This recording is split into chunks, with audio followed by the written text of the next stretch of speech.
저도 직장 생활과 사업이 양극단을 다 체감하면서 정말 느끼는 게 있는데, 양쪽 둘 다 쉬운 게 없다. 책에서 얘기하는 게 또 있어요.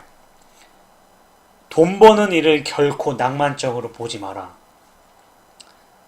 남의 호주머니에서 돈 버는 것도 당연히 힘들고, 내 스스로 아무것도 없는 상태에서 돈을 버는 것도, 직장 생활은 물론 열심히 안 하면 진급 누락이나 어떤 승급 누락 이런 것들이 당연히 따르는 건 당연한 이치인데, 어쨌든 엄청나게 열심히 일하든 엄청나게 열심히 일하지 않든 따박따박 들어오는 월급이 있지 않습니까?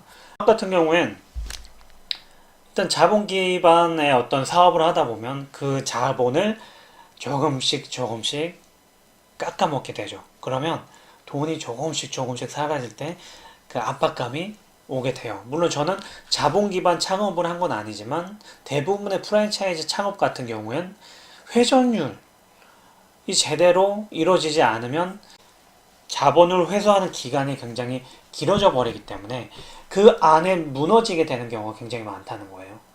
자영업 폐업률이 정말 높다는 거. 이건 신문상에서 굉장히, 기사상에도 굉장히 비일비재하게 나오는 상황입니다.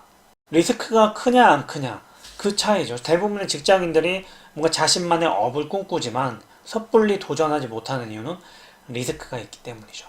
이 리스크는 지금 가지고 있는 것을 잃지는 않을까 생각을 하는 겁니다. 저는 사실 약간은 무모할 수도 있는데 잃을 각오를 좀 했었던 것 같아요. 어쨌든 한 번은 언젠가는 내 업을 해야 될 것 같으니까, 이걸 나중에 뭐 40, 50대 넘어서 누군가 내 책상을 없애버릴 때, 그때서 부랴부랴 시작하면 늦지 않을까? 뭐 한 살이라도 젊을 때 한번 도전을 해볼까?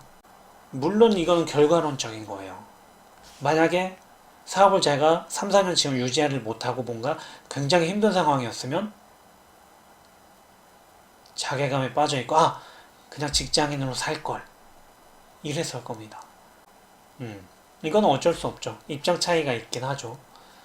하지만 어떤 선택의 후회는 정말 없는 것 같아요. 만약에 실패했었어도.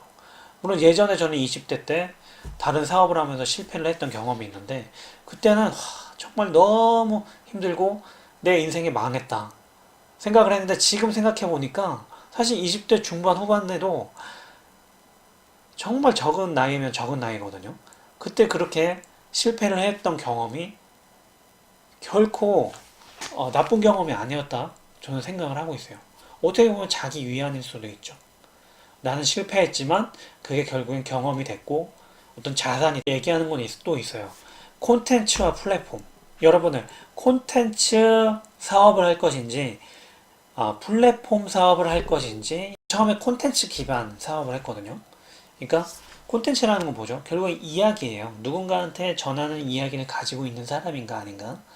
어떤 장소 기반 어떤 사업을 하고 있는 사람들한테 내가 가진 콘텐츠를 제공하기 위해서 수도권 전 지역을 돌아다녔어요. 일단에서 내가 가진 것을 그 사람과 결합시키는 게 지식 기반 사업의 가장 근간입니다. 여러 가지 중에 하나가 책이었죠, 책. 내가 가진 경험으로 책을 쓰고 그 콘텐츠를 출판사한테 제안을 한 겁니다. 제가 출판사 플랫폼이었으면 내가 쓰고 내가 책을 냈을 수도 있겠죠. 하지만 나는 콘텐츠를 가지고 있고 이 콘텐츠를 필요로 하는 사람이 있다. 그 사람들을 찾아다닌 거죠. 이건 한 예이기도 합니다. 한 예일 뿐이고, 이렇게 자기가 가지고 있는 것을 누군가가 반대급부로 수익을 내주고 그거에 대해서 내가 판매를 할 수 있을 것인가 생각을 해보는 거예요. 유튜브도 플랫폼이잖아요. 장소 제공만 할 뿐 콘텐츠를 가지고 있지는 않죠. 직방을 보세요. 직방. 부동산 앱인데 실제 부동산을 가지고 있지 않잖아요. 부동산 중개사와 소비자를 연결해 시켜주는 플랫폼인 거죠. 그리고 배달앱도 마찬가지잖아요. 배달앱. 음식점을 직접 가지고 있지 않아요. 배달의 민족은. 음식을 시켜 먹는 사람들, 콘텐츠를 원하는 사람들과 플랫폼을 가지고 있는 자영업자들을 연결시켜 준 겁니다. 그러니까 지식의 연결. 그 사이에서 중개인으로서 내가 할 수 있는 것. 이 자기는 무엇이 없어도 돼요. 무엇을 가지고 있는 사람들을 연결시켜도 된다는 거죠. 초연결 시대입니다. 그게 자신이 무조건 가지고 있는 걸로만 하는 게 아니라 자신이 가지고 있지 않아도 가지고 있는 사람들을 내가 섭외를 하면 되거든요. 물론 아무나 한테 그런 기회가 오지는 않겠죠. 발품도 띄고 많이 노크를 해야 되고요. 사업을 하면서 또 직장인 때하고의 어떤 차이점이 뭐냐면 책임감입니다. 책임감. 직장에서의 어떤 책임감은 직장 상사가 엄청나게 많은 일을 그냥 주면서 그거에 대한 어깨에 짓눌리는 그런 책임감, 그런 책임감이었고, 내 일을 하면서 느끼는 거는 뭔가 애착이 정말 많이 가고 내가 움직이지 않으면 어떠한 반대급부로 어떤 부가가치도 생성되지 않기 때문에 정말 부지런해져야 되고 삶에 대한 애착이 정말 커져요. 내 업이구나. 그리고 직원이 있기 때문에 이 직원이 내가 오너로서 아무리 작은 회사여도 오너로서 뭔가 성실히 일하지 않고 뭔가 태만하면 그 직원의 인생에도 큰 영향을 끼쳐버릴 수가 있기 때문에 그 책임 하루 정도는 내 시간을 확보해가지고 내 꿈에 투자를 해야 된다는 거, 그걸 확실하게 느꼈어요. 이게 10년이 지났을 때 주말 내리 정말 쉴 거 다 쉬고 그냥 일할 거니 평일에는 일해서 다 일하느라 그냥 다 시간 흘려보내고 그러면 그때 퇴직할 때쯤 부랴부랴 마음이 바빠지는 거예요. 퇴사할 때쯤에. 정말 내가 뭐 준비한 게 플랜 B를 가진다는 거 직장인으로서 어떻게 보면 당연한 수순이라고 저는 생각을 해요. 물론 직장생활 엉망으로 하면서 자기 플랜 B만 챙기다 보면 이도저도 안 되는 꼴이 되기 때문에 어떻게 보면 정말 독해지셔야 됩니다. 저는 거래처를 확보하는 게 정말 급선무였기 때문에 직장인일 때 한 거래처, 첫 거래처에 보낼 때 제안서를 60장을 썼어요. 그 60장을 쓰면서 정말 별 생각이 다 들더라고요. 그래서 내 어떤 꿈, 목표가 달린 거다 보니까 에너지가 막 분출되는 거예요. 그러니까 사람이 수동적 몰입과 능동적 몰입이 있어요. 수동적 몰입은 뭐냐면 표범이 막 톱슨 가재를 쫓잖아요. 치타가. 톰슨 가재는 그 노루같이 생긴 그 사슴같이 생긴 그 동물이지 않습니까? 초식동물. 수동적 몰입은 누가 막 쫓아오고 억지로 시킨 일에 대해서 어쩔 수 없이 하는 일, 어쩔 수 없이 그냥 살기 위해서, 생존하기 위해서 어쩔 수 없이 하는 일에 수동적 몰입인 거고, 그건 스트레스가 동반돼요. 그 몰입은. 근데 능동적 몰입은 일을 하면서 에너지가 막 분출하고 내가 살아있다. 정말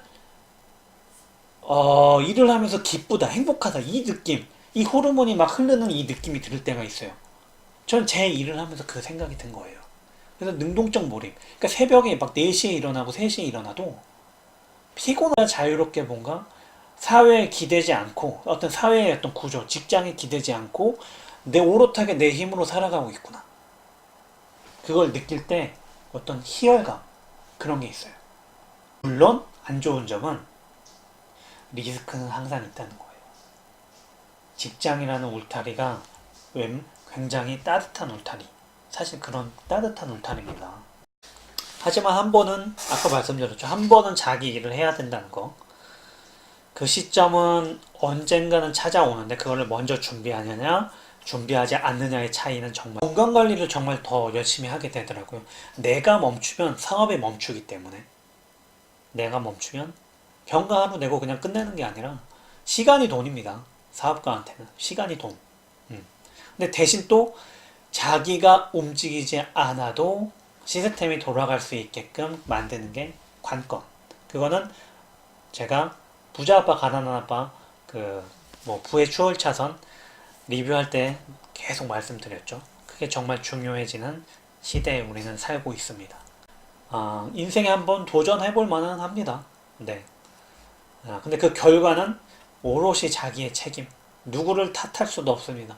이 책의 판결은 시작하긴 했는데 뭔가 돌아보지 않고 직진만 했던 분들이 한번 마음가짐을 다시 잡을 수 있는 책이라고 보면 미리 내가 뭘 해야 되겠구나. 뭘 해야 되겠구나. 그거를 어느 정도 알 수는 있어요. 근데 저는 사실 중반부 넘어가면서부터는 와닿지 않은 내용들이 좀 너무 많아가지고, 뭐 전반부만 좀 보셔도 좋을 것 같아요. 네. 뒤에는 질문식으로 너무 많아가지고, 그게 나한테 해당되지 않는 것들이 너무나 많기 때문에, 좀 실용성이 떨어지기도 합니다. 이런 것들은 판단해서 한번 이 책을 읽어보시거나 하시면 될 것 같습니다. 다음 영상에서 또 만나겠습니다. 고맙습니다.